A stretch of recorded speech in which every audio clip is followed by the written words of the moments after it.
way we won't lose them in the chat. And so welcome everybody. Thank you for showing up to Wednesday Night Live. And this is my special rock star guest, LaQuinta, and we're going to be talking about whole beauty. So why don't you begin by telling us what is whole beauty? So to me, my definition of whole beauty is inner beauty and outer beauty. A lot of times we focus on not all women, but I see a lot of women because I'm in the beauty industry where they focus on the outer beauty, but the inside needs healed. So whole beauty is healing your soul, healing your, renewing your mind, working on the inside out. So we have to, that's how you create the whole being, is start with the inside and work your way out. Because of course we want to feel beautiful on the outside, want to put our makeup on and our hair on and hair done and stuff. But if the inside is not healed, if the inside needs some attention, if the inside needs some love, we have to deal with that as well. Well, you know what that brings to mind for me, LaQuinta, is that there are many women who really address the outside and the physical and the way, our appearance and the way that we look. But what about those women who don't? What about those women who feel undeserving of doing that, or feel that they don't know how to take that first step, or because I know there's women out there that don't get their hair done and that don't, put makeup on or dress well.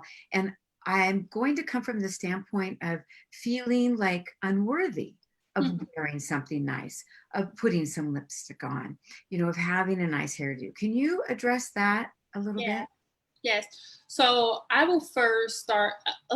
It usually comes from a story that someone told us, or something that someone planted in our mind and we believed it, and then we felt like we wasn't enough. And sometimes it comes from childhood, where it could have been that teacher, it could have been your uncle, it even could be your parents. They don't know that they're projecting themselves on you, and they give us this thought and we believed it, and we're still having these same thoughts as an adult. And that was actually me. So, but I had to do the work, and how I did the work was I got my journal out and started talking to God.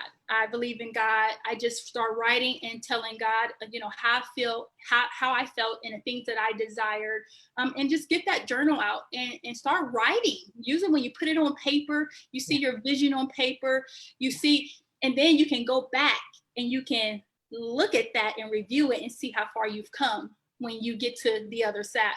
So it's always good just to get in that space, pull that paper out, get in your journal. I call it a gratitude journal, but you can call it whatever. You can say, dear whoever, but just get that stuff out, get those thoughts on paper. I would say start there first. What would you say to the woman who is apprehensive about going to a salon, maybe getting a style for her hair, or even a new color, or what would you say? And I know this is going along the line of, a color specialist, and there's another woman in our group, Samantha, that specializes in this, and I'm going to bring her on, and we're going to talk about color and beauty in that aspect. But just this question, what would you say to those women who are hesitant and they feel like, oh, that's not for me? I get that all the time. Beautiful. That's too young. That's too young. I can't look beautiful like the rest of those women. Yeah. Again, we have to stay in our lane and don't worry about what other people are doing, and do what works for you and what makes you feel fulfilled. If wearing red hair at 70 is what you want to do, you have to rock your red hair. Now you may get the red hair and say, oh, this isn't for me, but I just wanted to try it. You have to try it and see if it works for you. It may work and it may not. But the thing about hairstylists, they can transition you, they can change it, they can put extensions in nowadays. You can do so much to change something that you don't like. But if you stay in fear and you don't try it, you'll never know. So the best thing to do is just to try it. You may like it or you may not, but just try it. You may be okay with it. Yeah, so just try it. Just step out and just do what makes you feel good. Just allow your inner voice, that intuition, allow that to lead you, and don't care what people think, what people say. And if people have something to say, you just thank them. Oh, thank you, thank you. Be Yes. confident. Exactly, exactly. And that really does help our confidence, right? It makes me Mhm. think that, if we actually are feeling down on ourselves and we're not feeling good about ourselves, sometimes it does work to just address the physical, to put some lipstick on, to put some makeup Yeah, on, to do something with your hair and put a dress or some right. clothing on that makes you feel vibrant, that elevates your vibration a little bit. Because when we look good, then we feel good. And I'm not saying that's the answer, Yes. from within, but we're going to go to there in a minute. But that really can make a difference. Put some high heels on and just go strut your stuff, That's right? the feminine energy. When that feminine energy coming out, we Right. need that. It makes us feel great. So sometimes you have to do it. I'm actually a yoga pants and sweatshirt kind of girl. Yeah, yeah, me too. I don't really do all the makeup and stuff. And Yeah. that put that in the Uh, comments, yeah, but especially I am a yoga, yoga. right? Yeah, I'm a yoga pants and sweatshirt kind of girl, and that makes me feel good. But when I'm stepping out with my partner, I want to put some heels on. I want to feel feminine. I want to feel great. But on the day to day, I will take some gym shoes and yoga pants. But when you're with your partner and you're going out on a date, you want to feel great. Yeah, so to each his Absolutely. own. You have to do what works for you and do Yeah, what makes you feel good. yeah, yeah, And yeah. some people don't know what that is. I do know that some people, but you have to try different things. You know, Discovering curiosity. Yeah. that's right. Try different things. Just explore. Yeah. Yeah. I love that. I love that. So, Robin is saying it's all about comfort, and that is true. And so Yeah, you don't have to be uncomfortable and let our have 5-year-old your self toes pinched run in the heels show. and things like that. But it really does and can make a difference. And I've heard from other women during this time of quarantine that they just decided to get dressed up for their man, right? And they stayed in the house. And some couples, they had kids, and the kids were actually the waiters and waitresses waiting on them with a white table Yes. for dinner. If there weren't kids, it was just a romantic evening at home, but just dressing up. And I think that's great. Yeah. I think that's You have great. to be creative. Yeah. Yeah. So my next question was, when we can embrace this feeling of whole beauty, and we're getting into it slowly, but what does that feel and look like? So what are the steps to getting there, right? Let's talk about the areas that we want to focus on, one by one, to be able to get there and embrace whole beauty. And I imagine it doesn't just come overnight, right? But it takes work. And so LaQuinta and we came up with 4 tips to talk with you, ladies, about, to help you step into and embrace whole beauty, right?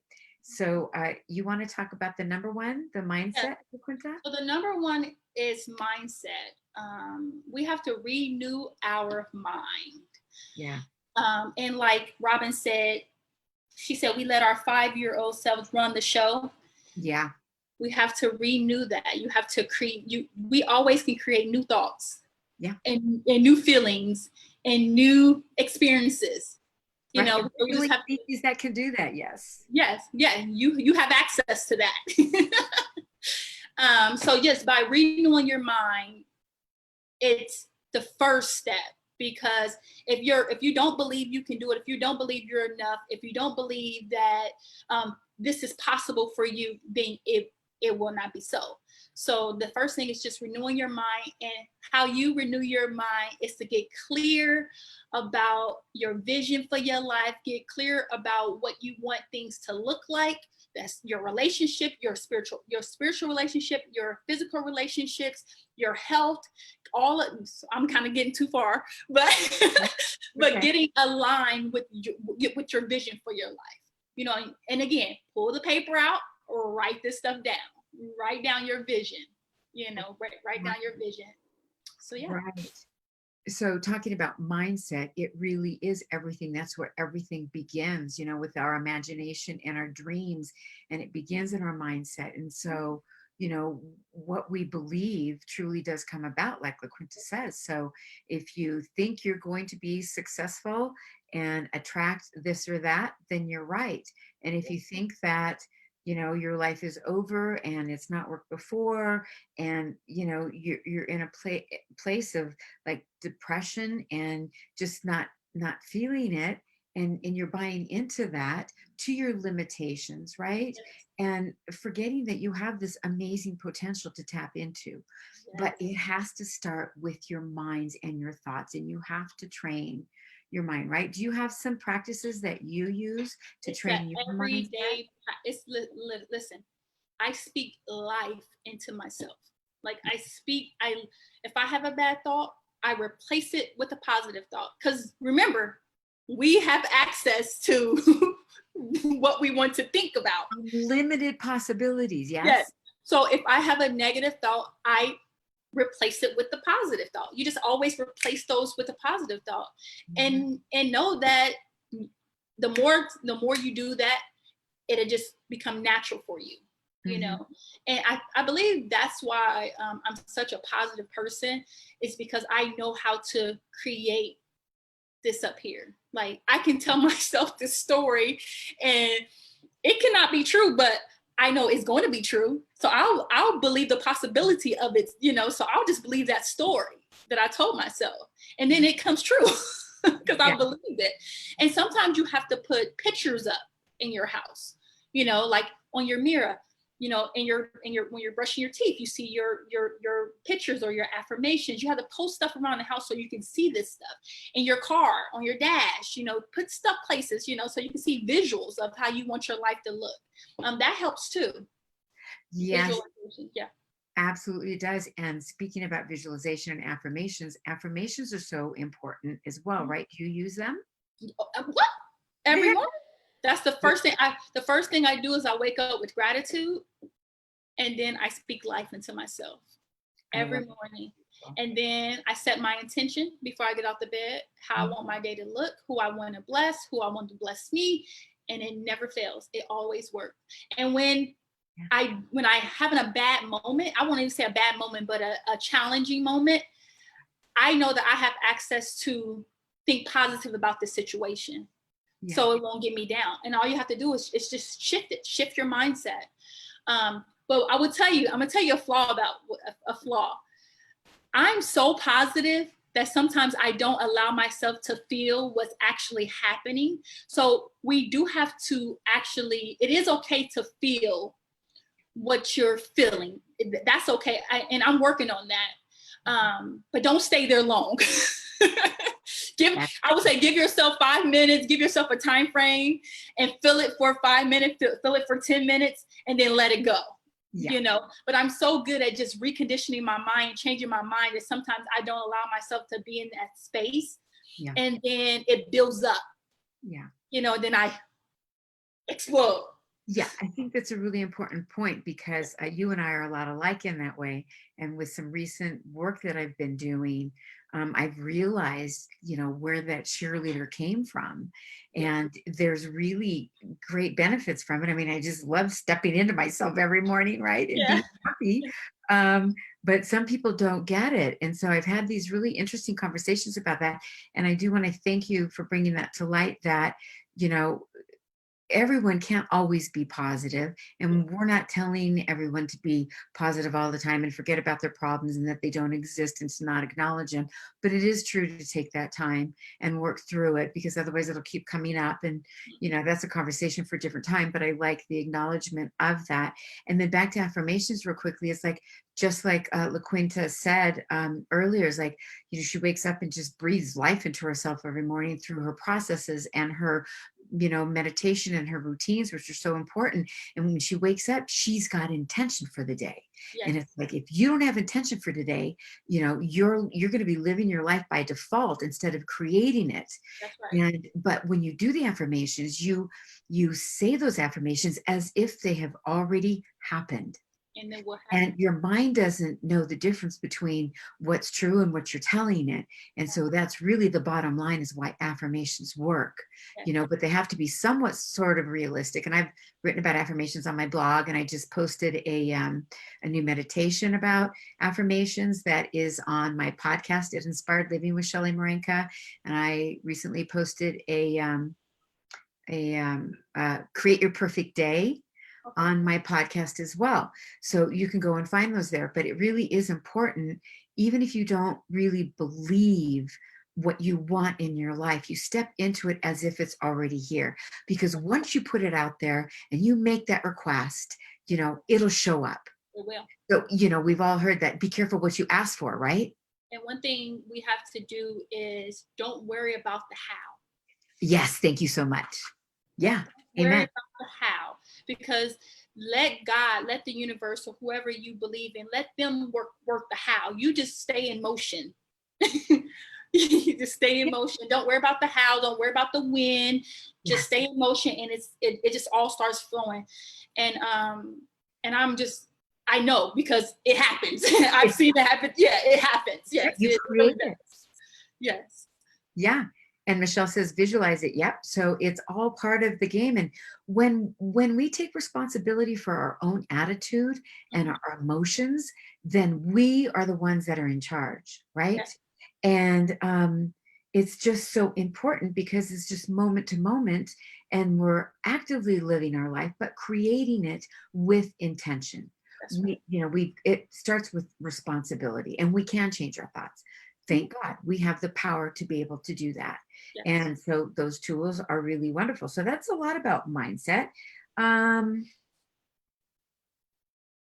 Number two. yeah, and thinking about, mission and inspiration. But number two is, I wrote it down as spirituality. So spirituality. Spirituality. So Yeah, you like, can talk on that? yeah, spirituality. For me, spirituality is my higher self. People look at it differently. I'm not trying to change anyone's view of what spirituality is. I'm just talking about my experience. So for me, spirituality is basically that inner voice within. It's my higher self. I feel it's God within me, and you have to listen to that voice. Listen to that voice when it's speaking to you. Um, and take action. Yeah. Yes. So we hear it all the time. We hear it and we're like, we question it, and then you suffer for a while, you know. But when you hear it, just get in motion. You may not have all the answers, but just get in motion. So the spirituality part is my higher self, the inner knowing inside of me that has to respond. And I call it God. But Mhm. God within me is my higher self. Yeah, so you have to listen and take action. It's a Yeah. beautiful thing too. It's beautiful when you really tap into that and you can hear the voice Yeah. and know what to do. Usually for me, it's when I have an attitude about something. I say lead with love. Not I say, the inner voice. God says lead with love, and love always wins. So I'll just love, and that's usually what comes up for me is love. Just love, just love. It's okay. Everyone makes mistakes. No one's perfect. I'm not perfect. Lead with love, and love is. I I love that. I absolutely love that. And I was reading something today, and I want to read a quote to y'all about this, about spirituality and connection with the divine, or whoever, whatever you refer to it as, higher source, divine power, God. Um, but the quote is this, that the struggle of the apparent separation from God is reenacted within the self constantly. And there's this illusory perception of separation from God. Mm, And if you feel that God has abandoned you, then it makes it very difficult for you to live in this world. mm, And I think that's very powerful. yeah, I like that. I like that too, because really have talked before about the connection with, our higher self. And ultimately it is our higher self that chooses our path in life. And I know that when I'm getting guidance from the divine, that is exactly the right path for me. That's And right. I've been experiencing this and following this. And I, taking a huge leap a couple years ago and just following his prompts. And when you said earlier that we don't have to know how, God wasn't telling me how. He was just saying, do this. And you don't have to know the end result either, right? You don't have to know what's up at the top of the staircase or at the top of the Empire State Building. You just have to go one step and the next step and the next step. But in order to be able to do that, you have to have fear and you have to have hope, because hope gives you that momentum to continue to move forward, right? And it's really difficult if you don't have faith. So that goes back to this quote. And I find that, I mean, I love God too, and he just really orchestrates my life. I feel like we're co-creators together in this. And I don't know what it would be like to not have that connection, right? And I think that we can get really lost in this world and unable to find clarity and unable to find our purpose when we don't go within. And everyone has the spirit within. Yeah, Michelle says trust the process. So it's really important that there's silence and solitude, right? To be able to hear that small inner voice. And like Oprah, once said that, she said, it comes as a tiny little tap on the head in the beginning. And if you don't pay attention, then it's a little, a harder knock. And then eventually it's a brick, because Yes. those promptings don't go away. And I call those omens. So we need to be able to have an awareness, right? To be able to listen to the omens, to be able to act on what we're hearing. Yep. Right. Mhm. And no. And it's a process. Give Yeah. yourself, if you're struggling with this, give yourself some grace, and know that it takes time to, it really does. Especially like younger people. I'm 33, by the way. I'm not saying but I'm saying for even my age, it takes time because we just haven't been through enough. Yeah. So we Yeah. need to go through some things in Yes. order to, get knocked down a few times and say, okay, I hear you. Yeah. If you haven't been through enough, it's hard for you to tap into that, and need that guidance, because you feel like you got it. You're doing a great job. But when you get knocked down a few times in life, then you say, okay, I can't do this alone. I need someone to lead me. She said, baby. Yeah. Yeah. I love it. Yeah, And I love being a baby. I know. And I the got a thing, lot of mamas. yes. And sometimes it does, the prompting that takes is that it takes some trauma in one's life, or, an opportunity for a second chance Yes. caused by trauma, for, what we know is a wake up call. And then, you just want to hit the reset button and just, start over and just take a look at your life and what you're creating or what you haven't been, what you've been holding back from, the desires that you've suppressed. Those wake up calls can be really powerful if you listen. But it's Yes. just like you said, we've got to listen. And if we don't listen, then we don't learn. And if we're not learning, then we're not growing. And that means that we're stagnant. Yes. All that. It all works And together. yeah. So this is a very cool quote too. And it's about being in the now. And in the now is where the power resides. And I was talking to a friend today, and she was sharing with me that she's been living in the past and being stressed about the future and having a very difficult time about being in the present. And I shared with her that, 90% of people actually live that way, that their minds go in the past, whether it was yesterday or last week, and they're living in the past, in the old stories, and not aware of being in the present, and then getting stressed about the future. And so we've got a cure for that, don't we, LaQuinta? Yes, we do. We absolutely do. But this says that the now is where the power resides. And in that now, you have the complete opportunity to overhaul the forgotten whisperings of a desire for a better life and begin actively living in the present. And all of this begins with, you got it, your attitude and your thoughts, and a sense of thankfulness and self forgiveness. Yep. You want to talk on that just a little bit? Yes. So the whole self-forgiveness, I want to talk about that real quick. Awesome. What can I say? I don't know how I want to say this. Okay. So for self-forgiveness, you know how we forgive other people quickly? we say, you know, I forgive you, and we really do, but we think, well, if they do it again, then you're out of here. But I Same for forgive you. you. Yeah, Okay. Yeah. Yeah. yeah, but we don't give ourselves that same grace.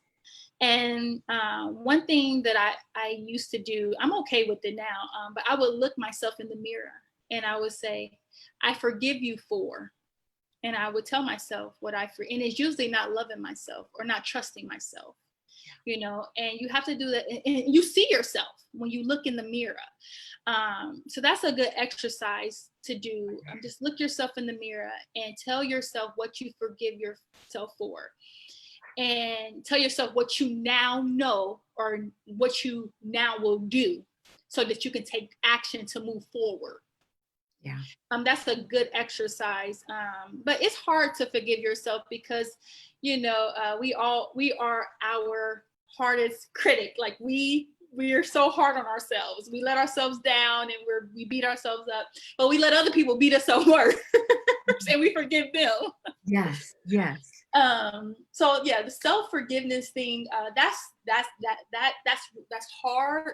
It takes practice. Again, you know, we have to practice. And that's one practice where you can look yourself in the mirror and you can speak life into, speaking life into yourself. Yes. And you can be reborn, renewed. Yes. And I love that you're doing it in the mirror, because when we look eye to eye with ourselves, we can truly see ourselves. And the sad part of it is, though, that we often don't see our own beauty and we get very critical, right? But so I love that, you know, you can just talk to yourself in the mirror and you can forgive yourself in the mirror. And that could be a real pivoting point for some people, Yeah. you know, to experience that. But the important thing is that we really need to be true to ourselves. Mm-hmm. And we cannot be true to ourselves when we're holding on to lies Yes. and resistance and loathing and, you know, continuing to beat ourselves up for mistakes of the past. And what I tell my women that I coach is that we've all making mistakes. And the interesting thing, LaQuinta, did you ever feel this way? Is that sometimes we feel like we're alone, like we're the only one, you know, experiencing this, or the only one that doesn't like ourselves, or the only one that doesn't, you know, see our inner beauty and all of that. But That's when you create a tribe. You create your tribe. yeah, They're like-minded tribes, so you can speak life into each other. Create people around you that you can call and that you trust. That when this is a good one.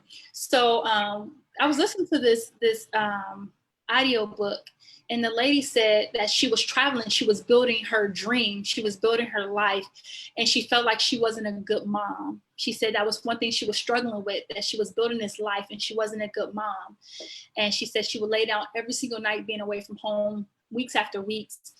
And she knew she was doing this for her son, but she did not like herself for it. So she picked up the phone and she called her girlfriend. She said, please tell me how I'm a good mom. And the lady started telling her, you cook with your kid, you do this with your kid. And she would just name all this stuff that she does. And she said that just gave her the peace to sleep at night and to feel good about herself. So sometimes you need that person, your accountability partner, where you can say, hey, can I call you when I need this? Or can I call you when I need, you know, because sometimes it's hard to do it by yourself. But when you have that partner, you have that accountability, you can call them up and they can remind you who you are and what you stand for. yes. So I love that she did that. She just picked up the phone and she said she told her everything that she did as a great mom. And she said, and that got her through the night, just knowing that she had someone to share with her how great of a mom she was. So yes. Accountability, create your tribe. That will take care of that when you feel alone. Yeah, absolutely. Absolutely. Yeah. Yeah. I like that. And I like that you're in my tribe, woman. Yes, I am a part of your tribe. Yeah, and you. So what about number 3? Number 3 is the body. The body. The body. Your temple. This is a hard one because discipline has to happen here. Yeah. You have to be disciplined, and every day is not always a good day, but you always have tomorrow to fix it. You always have tomorrow to try again. You always have tomorrow, not always, Lord's will, you know. Yeah. But don't be so hard on yourself when today wasn't the way that you thought or designed it could have been. You have tomorrow to start over, and you can do it tomorrow, but the Right. body is so important because you need that for energy. You need, how are you going to create this business and these relationships when you're not taking care of this? So you need to eat the right foods. You need to move your body. You need to, stretch your body, especially when you get older. Everything starts hurting. Listen, y'all call me a baby, but I have some aches and pains in the morning, so I have to do my yoga. I stretch in the morning too when I get off the bed. That's the first thing. I lift my arms up high and I Yeah, stretch. I just, do my stretches in the morning. Because I want to be at 65. I want to be fit and healthy and look great. So I have that's to take care of it now so that I can have this body later. So it actually helps with clarity too, yeah, because you're putting the right foods in, you're moving your body, you're exercising, and it's going to help you have more clarity for other areas of life. So absolutely. the body is so important. You have to take care of your temple. Yes, you do, because you only have one. You You only have only have one one. skin and one body, and it is so important. And sometimes we take it for granted, and sometimes we don't give it the attention that it truly needs. And it really doesn't take a lot, but excuse me, uh, but it does take consistency. And so when you were saying earlier that, when you know you have a plan to work out and it doesn't work out, there's always tomorrow. And my comment is that don't put off to tomorrow what you can do today. And the other thing is too is a tip that I used to give my fitness clients is that the night, at nighttime before you go to bed, if you're going to work out the next morning, you take out your shoes, you take out your workout clothes, they're right there on the floor right by your bed, and you can't not put them on Yeah. or put them in the bag if you're going to go to work or whatever. I mean, you've got to be Also prepared, just too, like anything else for success, right? You've got to be prepared. And if it's in front of you, then you know it. I do the same thing in my morning routine with my supplements, my smoothie, you know, everything. It just works better. It speaks to you when it's there. yeah, also too, there's other ways that well, right now we're on quarantine and much isn't open, but if you have stairs, Yeah. and instead of taking the escalator, take the stairs up. There's other ways you can move your body on your lunch break. Eat for 10 minutes and then go for a walk for the 50 minutes. If you have an hour break, there's ways that we can get it in. And I love putting on my podcast or something like that. If I have time in between clients, I'll just go for a walk. It's a beautiful neighborhood, and Yeah. that's a part of physical activity. Just move the body in some way. Absolutely. You can be creative. It doesn't have to be your Instagram, Right. YouTube workout. It can be your way. As long as you move your body, that's really all that matters. Yeah, and speaking of that, if you have an opportunity to move your body, stretching and moving and walking and doing that in nature, that's like a double whammy. That's a That's good. total triple benefit because the when you're in nature, it affects you mentally, emotionally, and physically. The other day I went walking down the road and then I heard the river and I thought, well, instead of being on the road, I want to drop down to that dirt path, but the mountain was really steep, Oh, but okay. I did it anyway. So I just climbed like, a little mountain lion down to the bottom, was on that dirt path, walking along the river. Did you And have your cell phone? Listen to me. Or did you have your cell phone with you? I didn't that day because You probably should have your cell I phone with know I did that day. So I'm running down this dirt path, right? And there's nobody there. And I'm asking myself, Lord, is this going to go out? Because in my mind, it's like, oh yeah, this dirt road's just going to turn out to the main highway and I'll just climb back up the mountain the other way. Uh-uh. But he always puts angels along my path. And there was this woman with her kids. And I went, does this road go out? And she goes, nope, nope, that doesn't go.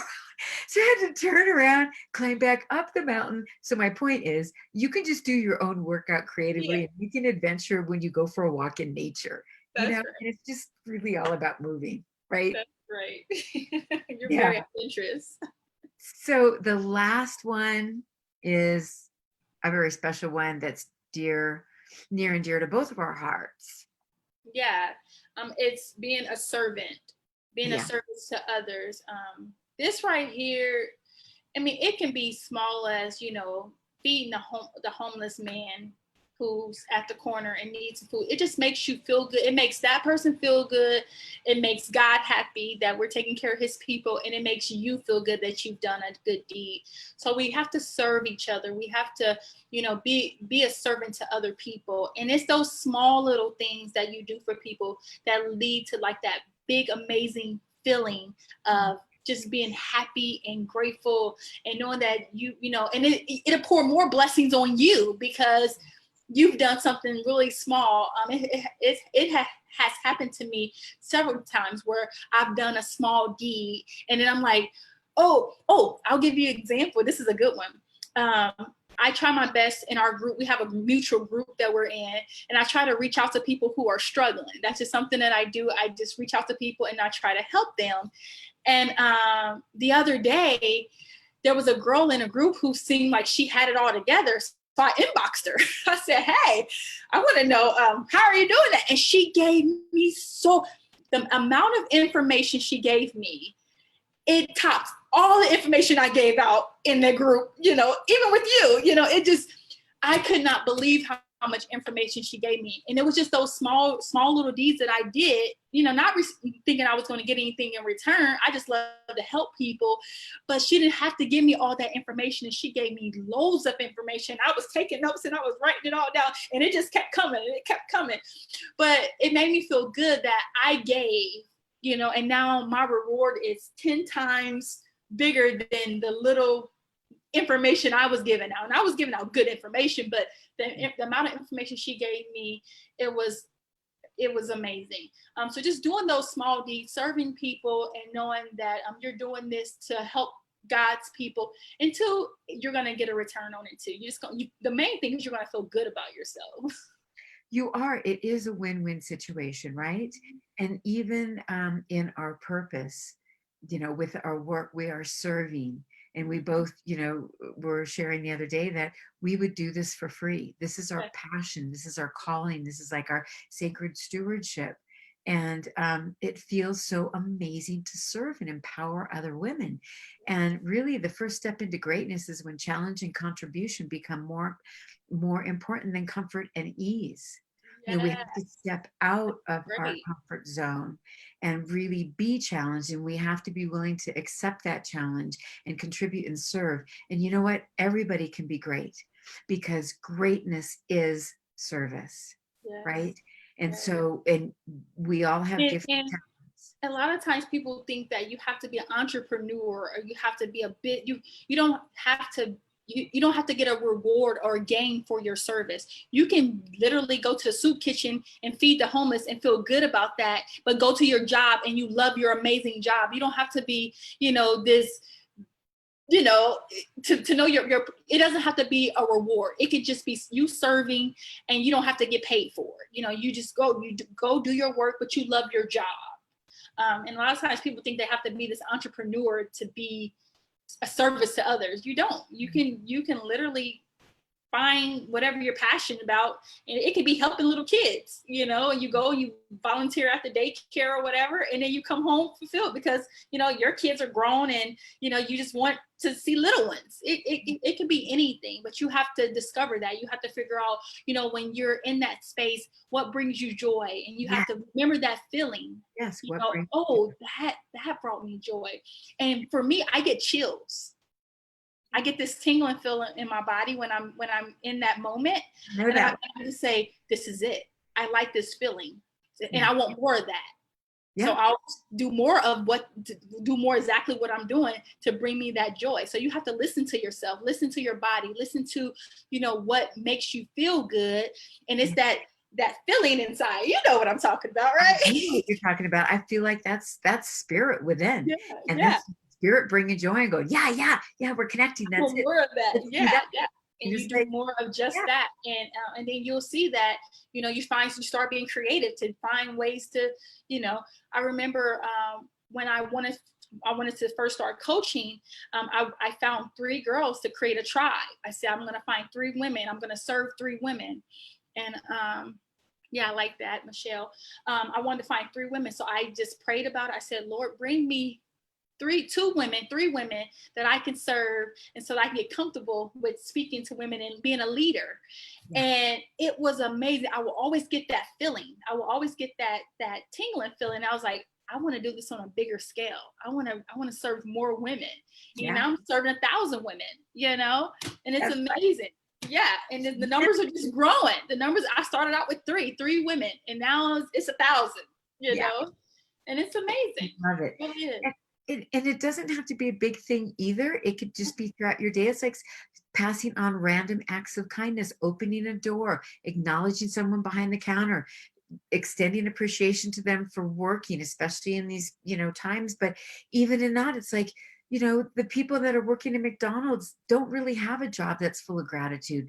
The Yeah. next time I don't endorse that, but you just go shopping somewhere, you're buying something, purchasing, really acknowledge that person that's in service because they truly are in service. And, you know, they really appreciate just random acts of Yeah. kindness, just expression, a smile. I'm amazed at what a smile does when I'm walking down the street and I have eye contact with someone and I smile. You could be making their day. There's just so many simple things Yeah. that we can Yeah. do The other to day I serve went to this others. restaurant, and I'm really picky about restaurants right now because of all this stuff going on. And I love how they were picking up like the fries with the tongue. They were picking up and they just were not touching your food. And I was like, thank you so much for the customer service. I said, the customer service is amazing here. They're doing their best not to actually touch people's food. The only person that touched the food was the person in the back who cooked the food. Other than that, no hands touched the food.